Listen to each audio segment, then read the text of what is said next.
Oh, that's fine. Okay.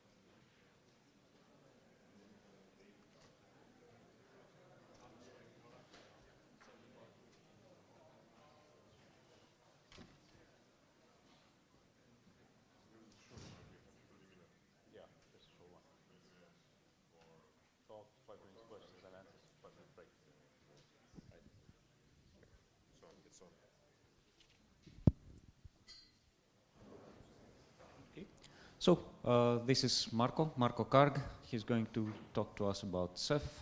Marko is a software maintenance engineer at Red Hat. Thank you, Alex. Thank you. Thanks.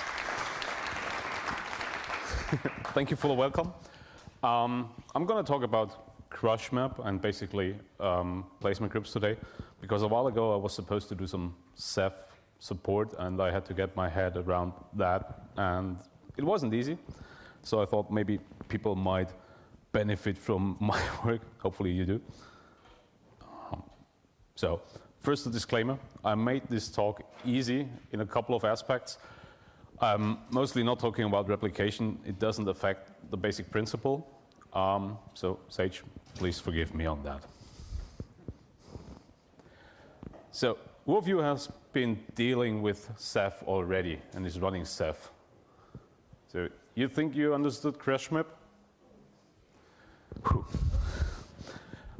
Crush actually stands for Controlled Replication on the Scalable Hashing, which is a beast of an acronym in my opinion.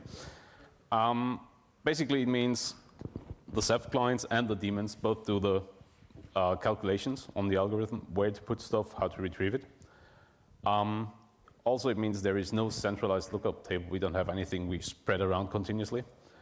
Crush enables, due to that, some proper scaling and an equal distribution of stuff overall OSDs. OSDs, that's clear to everybody. Basically, that's a disk in Ceph terminology. And also, it uses a sort of intelligent data replication so that we have resilience provided. Ceph contains or provides a couple of maps, actually 5 of them. There's a monitor map, which gives us data about the monitor, OSD map, PG map, placement group map, the actual crush map, which is very, very interesting, and the MDS map, which provides data for Cephfs, and I will not cover that at all today. So the monitor map has the classic FSID, basically an ID. There are some sort of ranks or positions for the monitors. Of course, you need name, address, port, and an epoch, just to provide the most current version, or to define the most current version. Then we have the OSD map. That gives us information about underlying disks, a list of them, status of them, number, and the replica size. And most important, also the PG number. We'll see later on how that correlates together. The very important PG map, which defines the placement groups, their OSDs, up and running, the current state, and also some sort of data usage statistics, which we will not look into. Then there is crush map. Crush map actually, if you look at it, is very easy. It's just a list of storage devices, some hierarchy information like a rack, a device, a host, geolocation, and the rules to traverse that hierarchy when accessing an object, when retrieving an object. That's basically it. But MDS map is not interesting. The challenge we face here is, let's assume we have a couple of thousands or 1,000 OSDs, disks, and we want to equally distribute objects on them. We want to restore them from there. We want to make sure we can live with a disk failure. We want to be able to extend the cluster by adding disks. And we want to make sure data is distributed evenly across all those OSDs. So how do we do that? So the first naive approach would be round robin. Pretty easy. First object goes on first disk. Second object goes on second disk, and so forth. That works pretty well when it comes to storing objects. But, and there is always a but, what happens if one of the OSDs fails?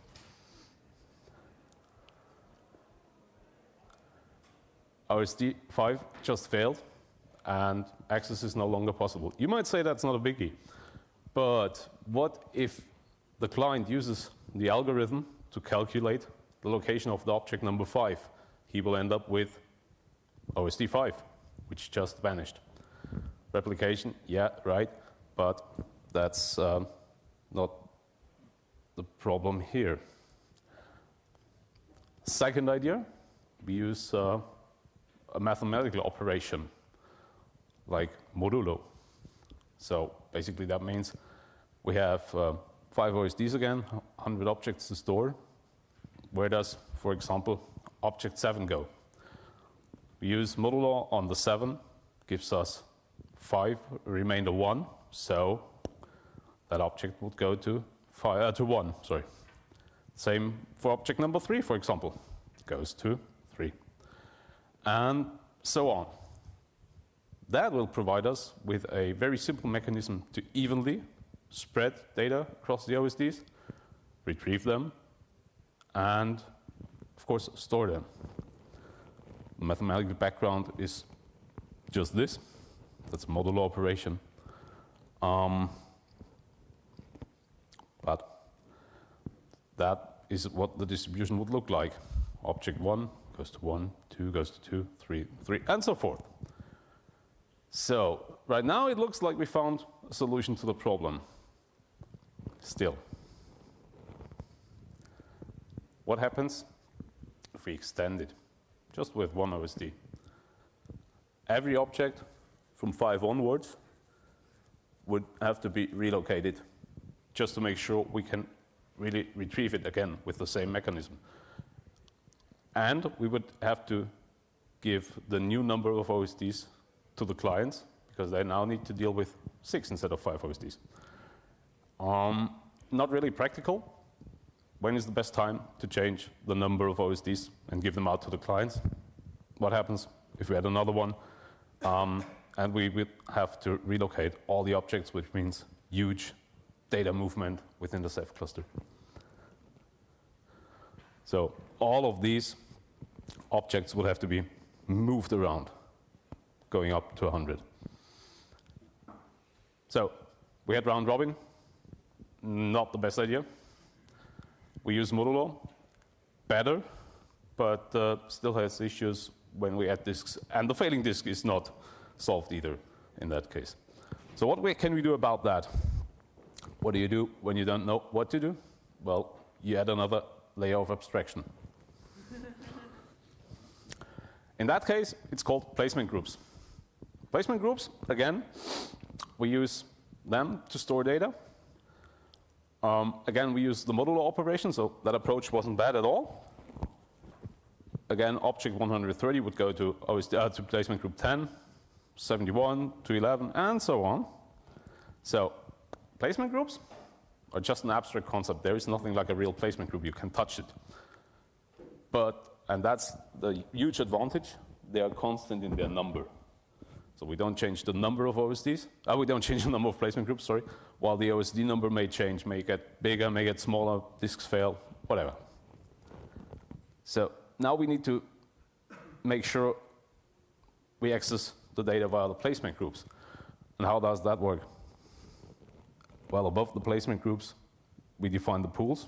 You've probably seen all pools in Ceph. Pools is basically the thing the client actually talks to. If you want to use a pool for block storage, you create one. You have one for object storage. You can have a couple of pools, as many as you want, but those pools always have a fixed number of placement groups, and that's the big advantage here, because now the client accesses the block storage pool, and all the client knows now is how many placement groups are there for this object, for this pool, and the information about the OSDs is completely hidden from the client. So if we add an OSD, from the client's perspective, nothing changes. If we remove that OSD, the client doesn't even notice it.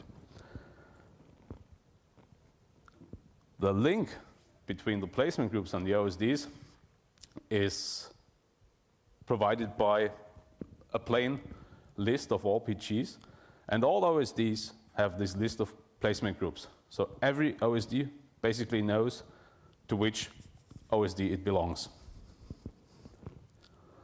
If a new OSD is attached, it just gets that list and is available to the placement groups depending on your replica count. Maybe it's needed, maybe it's not needed. Thing is, if you have ever seen a Ceph-S output that says pool is degraded, it's probably lacking actual OSDs. So now we have a way that can handle changes in the backend without any effect on the clients. The list of PGs is called the PG map we saw earlier. So how does the crush lookup actually work? How does the client find the object? First of all, the client would contact a monitor by just to get a copy of the entire cluster map, all of the maps. Then the client would create a hash of the object he's looking for. Typically, it's a hash function of the name. With that hash function and the number of PGs we know, we get the placement group where the object lives. Then we contact the OSD directly and retrieve the object. And the OSD, or that Ceph cluster, in the meantime, computes with a crush lookup the secondary placement group and the OSDs. I know it sounds complicated, it's not. This is the crush lookup pseudocode. As you can see, first the client retrieves the cluster map, then builds the hash. With that object hash and the number of placement groups, we get the actual placement group where it lives on. Then with that placement group, we do the crush command, the crush lookup, and we get the OSDs, primary and secondary, maybe a tertiary, where the object can be found. Let's do an example of that. Let's assume we want to look up for an object called swim ring. So we would do a hash of swim ring, modulo the PG number. Sure. One short question. How do you make sure in this lookup that you don't deploy to do two different OSDs that are on the same node? How do you prevent node failure? Because you have to keep in mind that one OSD node could have several OSDs, and you need to, when you crush it, you have to put it on different nodes, not all on the same node. Yeah, that's defined in the crush map where you have this hierarchy information. And where you put OSDs to different computers, to different racks, and so on. So you make sure those two OSDs are not in the same node, and Ceph takes care of that. So this is part of the map, not of the OSD map. Right. Back to the lookup. So with that hash and the number of PGs we have, we get just, let's say, 0x34 hex value. Then we need to know the pool ID, which we get from the PG map again. That pool ID combined with the placement group gives us the locator, 534 in this case. And with 534, we do the crush lookup, the final one, which in turn will give us the OSD20 as a primary one, OSD46 as the secondary, and maybe even the third one, OSD59. It's just an example. But that's the entire lookup, and as you can see, this is rather easy, and it's reproducible and reliant. So what's so special about that lookup?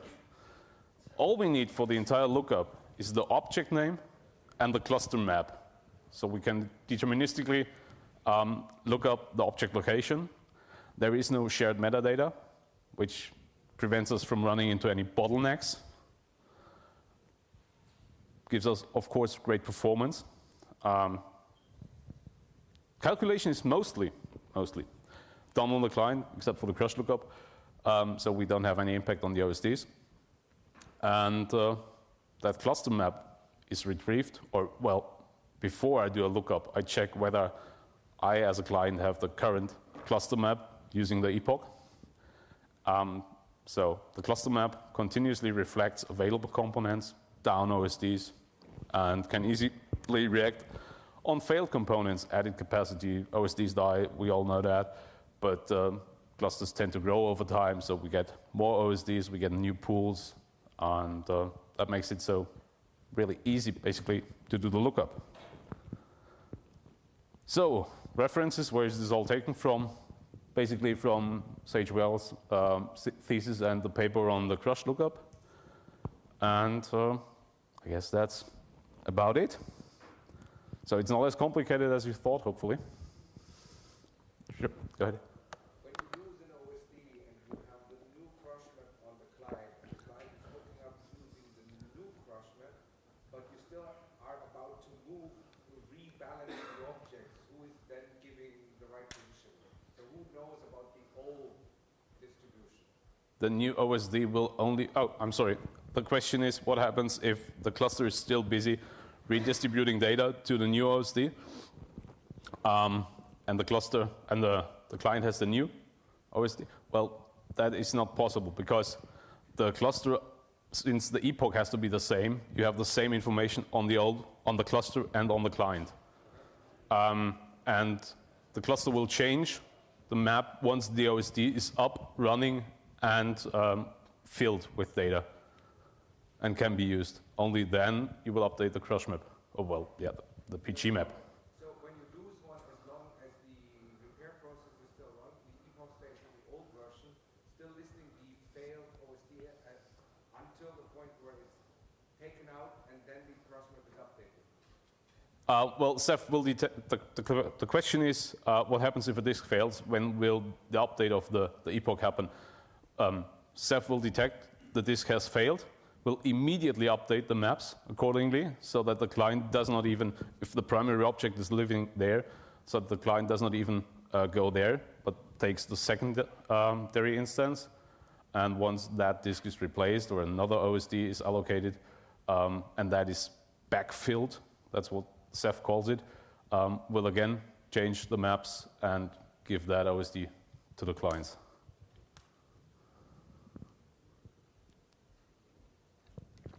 Heinz? What about races involved in that process, essentially? There's end clients, right? So this kind of cries out, there might be races updating that kind of information. That's a good question. I really don't know. But apparently, Ceph somehow takes care of it. I don't know.